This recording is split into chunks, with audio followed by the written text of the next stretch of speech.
Welcome to Green TV, the show dedicated to positive Green New Deal solutions and the candidates that advocate for them. I'm Gail Parker, your host for today.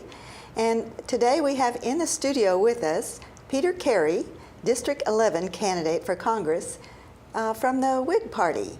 More on this candidate later and maybe the resurrection of the Whig Party. Now, Green TV is about Green New Deal eco-jobs for the economy, new jobs, positive solutions. Eco-capitalism prices must tell the environmental truth.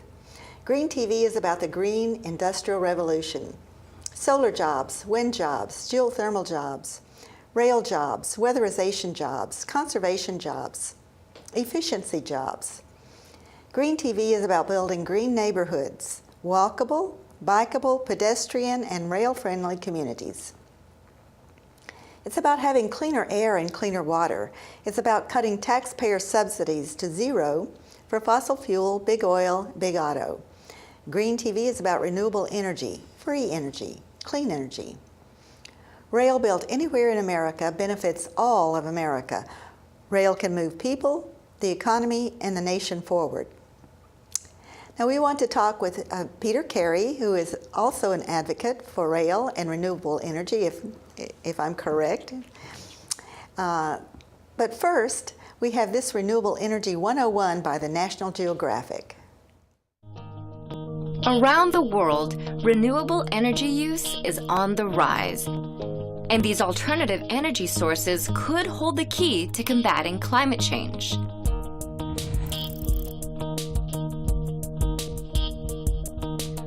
What is renewable energy? Renewable energy is generated from sources that naturally replenish themselves and never run out. The most common sources are solar, wind, hydro, geothermal, and biomass. Over 80% of the total energy consumed by humans is derived from fossil fuels. However, renewables are the fastest growing source of energy in the world. Renewable energy has many benefits. First, it can combat climate change because it creates no direct greenhouse gas emissions. The only emissions that they produce are indirect, meaning those that result from manufacturing parts, installation, operation, and maintenance. But even those are minimal. Second, renewable energy can decrease pollution and therefore reduce threats to our health. Wind, solar, and hydroelectric systems create no air pollution emissions, and geothermal and biomass energy systems emissions are much lower than non-renewable energy sources. Third, renewable energy is a reliable source of power. Because renewable energy sources are, well, renewable, they will never run out. Once built, renewable facilities cost very little to operate, and the fuel is often free. As a result, renewable energy prices tend to be stable over time. While renewable energy has many advantages, it is not without downsides. It is difficult for renewable energy sources to generate power on the same large scale as fossil fuels. Building wind farms and dams can disrupt wildlife and migration patterns and lead to ecological destruction. Both solar and wind energy are intermittent. They only generate power while the sun is shining or while the wind is blowing. Batteries can store excess energy for later use. However, they are often costly. While renewable energy presents some challenges, it also offers an environmentally friendly alternative to the greenhouse gas emissions and pollution of fossil fuels. And as advances in technology make renewable energy more accessible, affordable, and efficient, an end to climate change could be within our reach.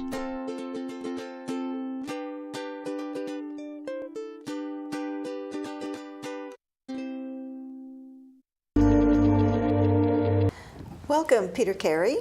It's good to see you. Good to meet you. Gail. So may I call you Pete? Of course. Well, Pete, you're a candidate for Congress from District 11. Is that correct? Yes, ma'am. Okay. And tell us a little bit about yourself. Where you're from, where you grew up, where you went to school. Well, I grew up in the great state of Maine.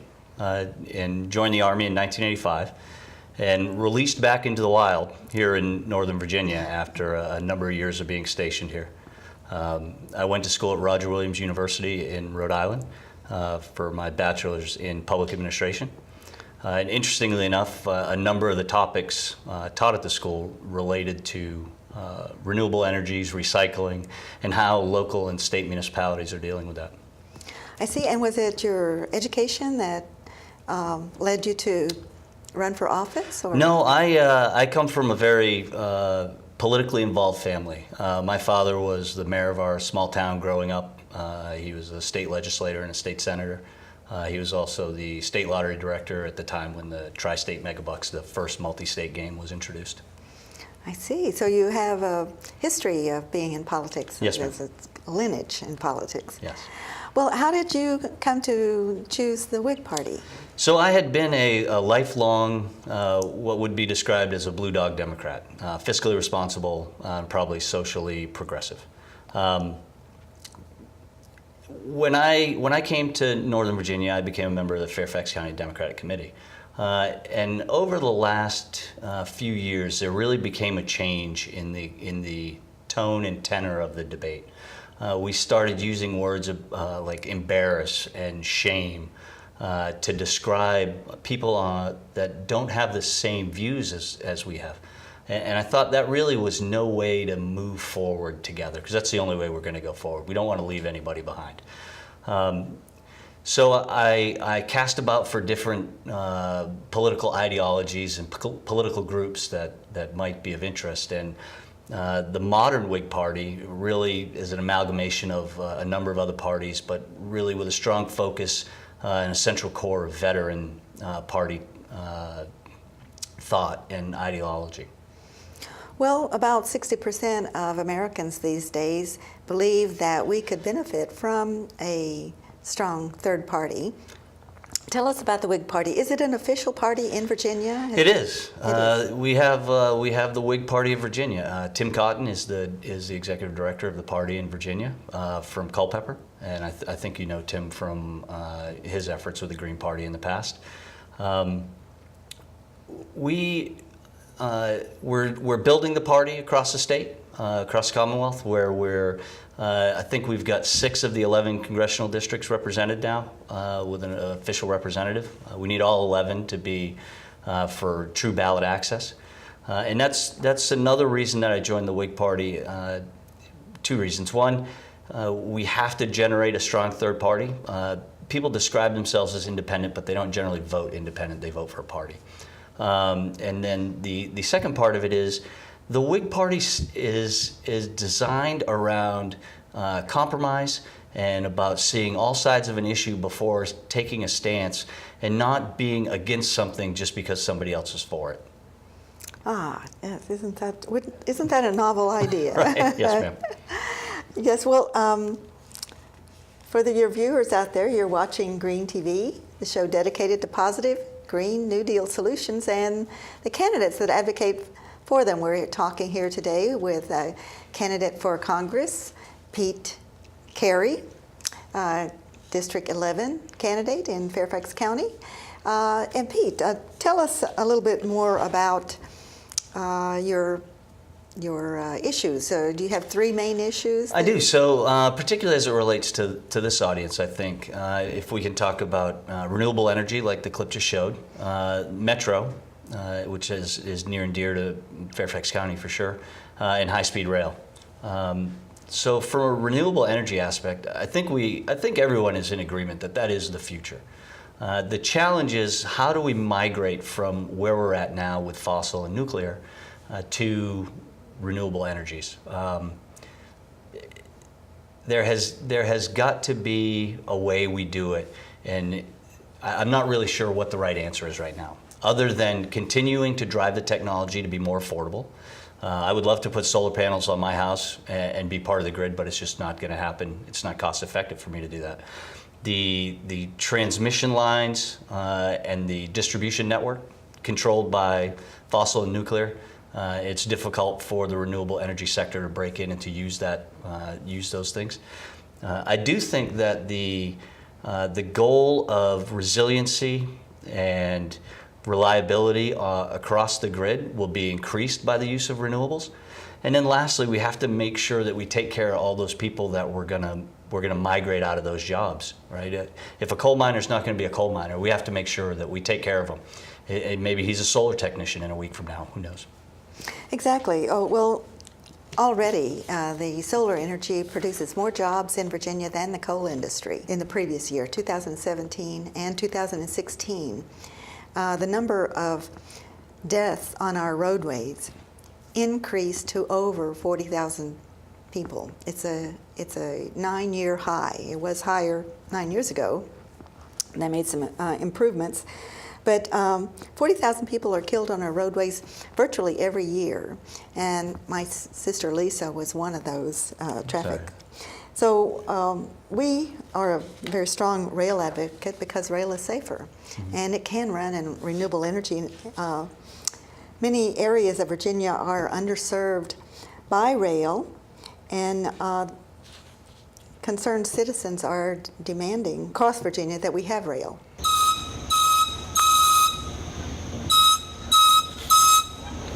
The most important part about passenger rail in the New River Valley is to help move people in and out of this region. We have people who are very willing to ride, not just passenger rail, but public transit. As we see here behind me today, there are lots of people that are willing to use this mode of transportation. You see a newer generation of people who do not want to rely on a car, and they want this option for passenger rail. We need it for college students. We need it for people who commute regularly into Northern Virginia, into DC. We need it for visitors who are coming down to visit us. It opens up another venue of travel. It is a safe mode of transportation. It is certainly more relaxing than trying to get in the car and drive everywhere. I think that once it happens, and it will happen, I think that we'll see the ridership to be quite popular. We have found that people want to use public transportation here. And that's not only just in Blacksburg, but it's expanded throughout the New River Valley. And it's taken cars off the road. It has reduced our infrastructure costs, and I think has made the area a lot safer.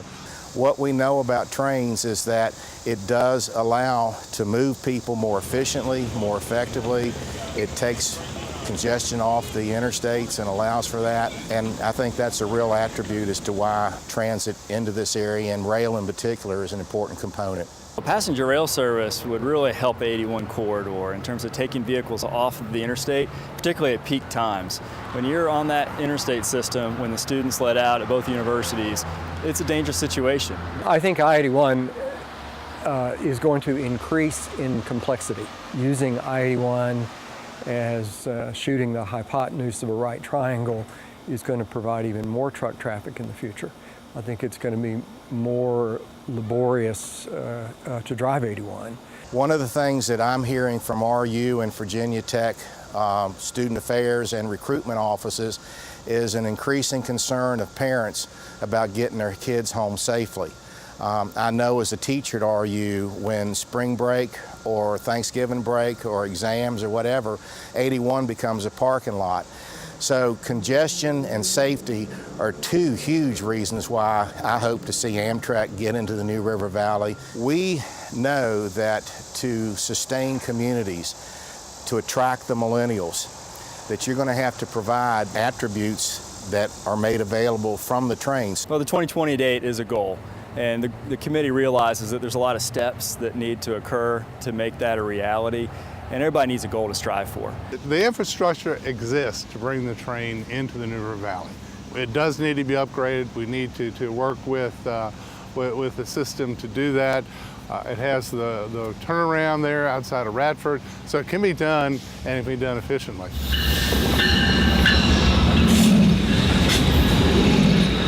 It is a team effort. We have Radford and Blacksburg, Montgomery County, Pulaski, areas that are all working together on this. I think they all see the need, they all see the desirability of having to restore train services, passenger rail services back to this area. You know, what I think is so exciting about Rail 2020 to the New River Valley is you have all the different localities working together. It's not just a Radford or Christiansburg or a Blacksburg thing. It's all of us. It's the counties, it's the towns, it's the city. So because of that, we'll get it done by 2020 because we're working together to make it happen.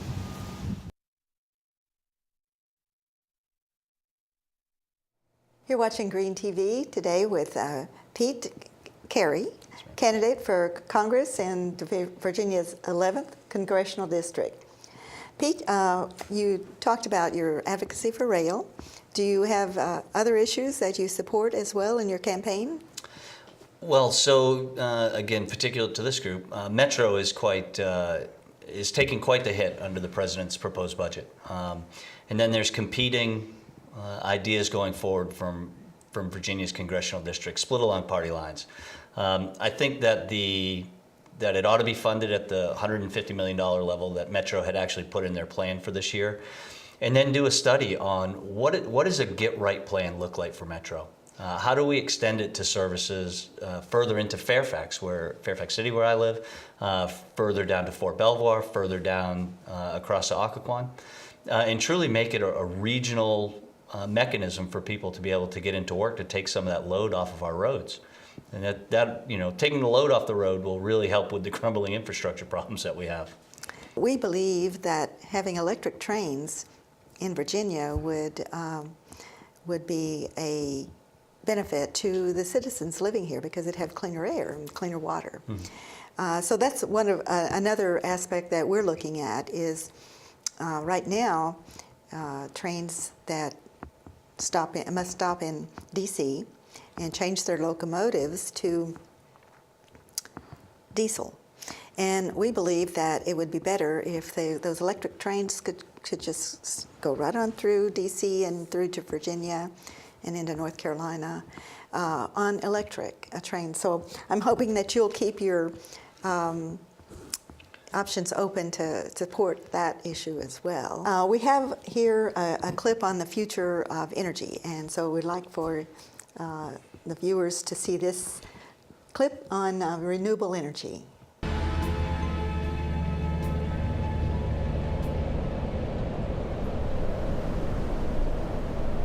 One form of sustainable, low-carbon energy is wind power. Wind power in the last 25 years has developed into a major source of electrical power generation, already generating several % of the world's total electricity output, and in many countries it's the fastest growing form of electrical power generation. Wind turbine equipment is becoming cheaper, it's becoming more reliable, and we've learned how to integrate wind power effectively into a grid.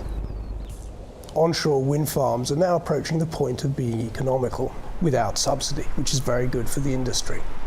We've got to think very carefully where we put our wind turbines. Clearly there are areas of great beauty where the landscape simply cannot accommodate wind turbines. Nevertheless, we want to generate low carbon power, and so we have to make some compromises. We have to find enough sites to generate the power we need.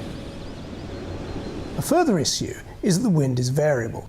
At the moment, the variation in output is easily accommodated within the normal operation of a grid. However, if we look into the future where a very large proportion of our power might come from wind, then we've got to think of some way of electricity storage to even the output. One way round the difficulty of finding enough suitable sites on land is to build wind farms offshore. The attraction is there's more wind offshore and there's a lot more space. The problem is that to date they're considerably more expensive. If we can find a way of putting them offshore at reasonable cost, then we can harvest a lot more energy. Our research at the university has been very much focused on trying to reduce the cost of wind turbine equipment and increase reliability. Specifically, we're working on the generator. Most contemporary wind turbines use a form of generator which relies on carbon brushes to make contact to its moving part. These are a known reliability issue and they add to the cost of the generator. We're working on a new type of generator which doesn't have brushes and thereby eliminates these problems. So our technology could well be a cheaper and more effective approach. We've got to remember that electricity only accounts for about 1/3 of our total energy consumption. So what we must think about is whether other energy usage, such as home heating or transport, can be transferred to electric supply, and then we can of course generate that electricity cleanly. This would be a good way of reducing CO2 emissions. Although at present, wind power accounts for only about 1% of overall global energy production, it is growing rapidly, and I think in the foreseeable future that it will become a major producer of low carbon energy.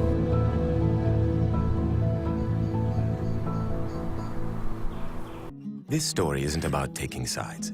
It's about our economy and our future. The fact is, air pollution isn't free. Left unchecked, it will cause unprecedented global damage. But in many countries, carbon emitters pump greenhouse gas emissions into the atmosphere at no cost.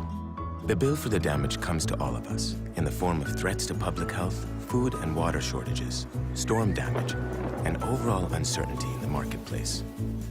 This is unsustainable. But addressing this issue creates opportunity. When polluting has a price, efficiency and innovation are rewarded.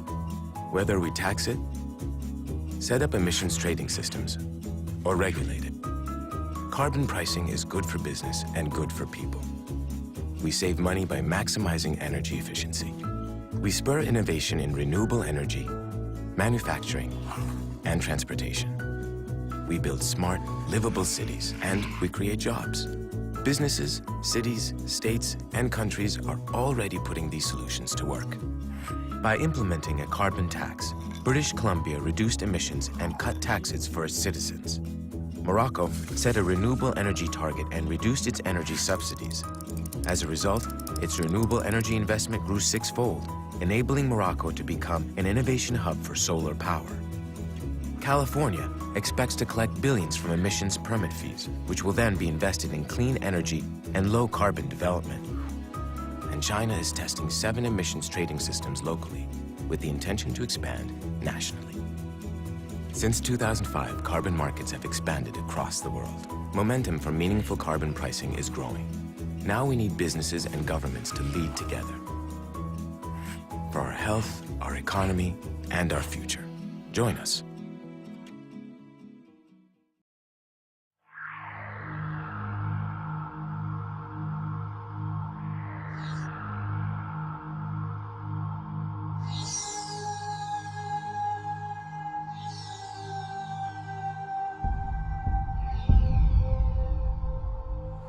Climate change is on a complete collision course right now with civilization as we know it. We've had lots of civilizations collapse in the past from environmental causes. I'm certain climate change has occurred. Our responses at the moment are inadequate in terms of coping with these newly displaced people. These are really the human faces of climate change. Nature is now at war with us.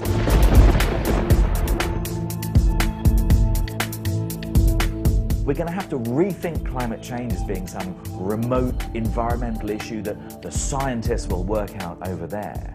It's so huge. It's so big that's coming our way. It's almost beyond comprehension. We are the same human race, no difference. We're dealing with the fact that there's a gap between what the law provides and what the world needs. People cross borders all the time. That will change all sorts of equations. When you get scarce resources, or if you get a change so radical that people can't function, you have huge displacement. The threat of refugees as a consequence of climate change is an enormous national security issue. Europe is spending millions to defend itself against immigration from Africa. When the Pentagon begins to think about what might happen, that's a clear indication that we have to start taking something seriously.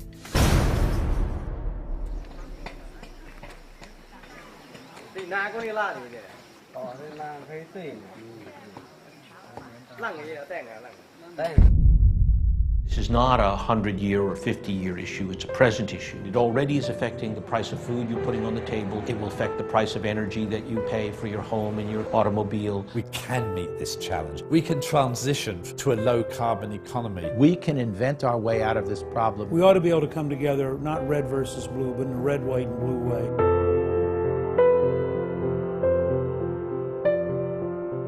The challenge is no longer to save the planet. The challenge now is to save civilization itself. And that is not a spectator sport.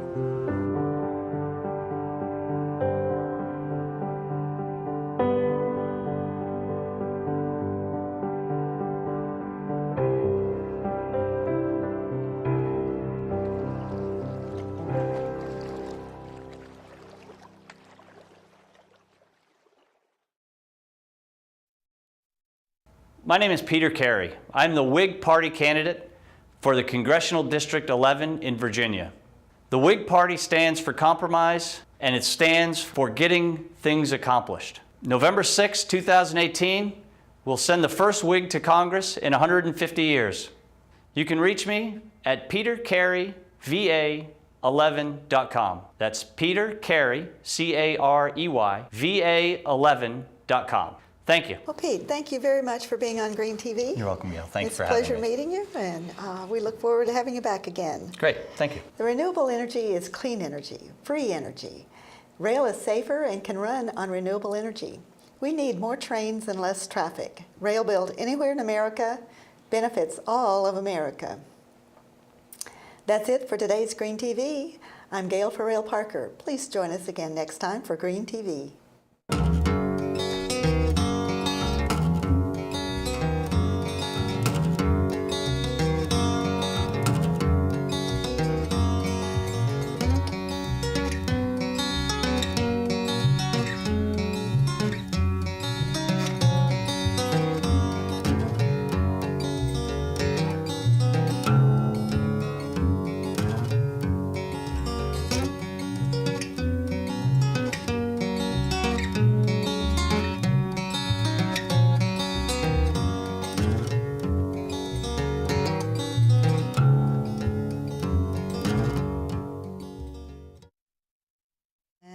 Today we have